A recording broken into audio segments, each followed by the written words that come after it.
አንድ ያገባች ጓደኛዬ ደወለችልኝና ይሄ ቪዲዮ ወንድ ልጅ ካጣና ከገረጣ አናገባም ለምትሉ ሴቶች ጆሮ ካላችሁ በደንብ ስሙት። ብትችሉ ደግሞ ሴቭ በማድረግ ለጓደኞቻችሁ እንዲማሩበት ሼርም ማድረጋችሁን እንዳትረሱ።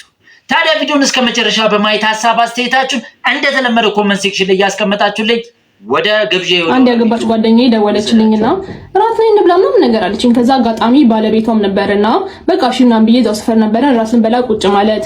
ከዛም በኋላ ራታችንን እየበላን በመሃል የሆነች ልጅ መጣችና በቃ ቅፍ አድርጋ ምናምን መሳም ማለት አንገቷ ምናምን ገብቶ ሰላም አለ። ከዛም በኋላ ማለት በጣም ግራ ገባኝ። እሷ ጓደኛዬ በጣም ግራ ገባትና ከዛ ልክ እንደሄደች ልጅቷ ማነች እንደዚህ ሰላም የምትላት ነው ነገር አለች። ከዛ ምንም ሳያፍር ውሽማ አይነች አለ። አፉን ምንድነው አይኑን አፍጥጦ ነው የሚባለው አፉን እንዳለ ከዛ ውሽማ አይነች አለ። ከዛም በኋላ እንዴት እንደዚህ ትለኛለህ ብላ በቃ በጣም እንትን አለችው። ከዛም በኋላ በቅርቡ መኪናም ገዝቶላታል ቤትም ገዝቶላታል ምናምን ነገርና ምንም የጎደለብሽ ነገር የለም። አዎ ስለዚህ በቃ ጸጥ ብለሽ ኑሪ፣ ይሄን ማጣት ካልፈለግሽ ጸጥ ብለሽ ኑሪ አላት።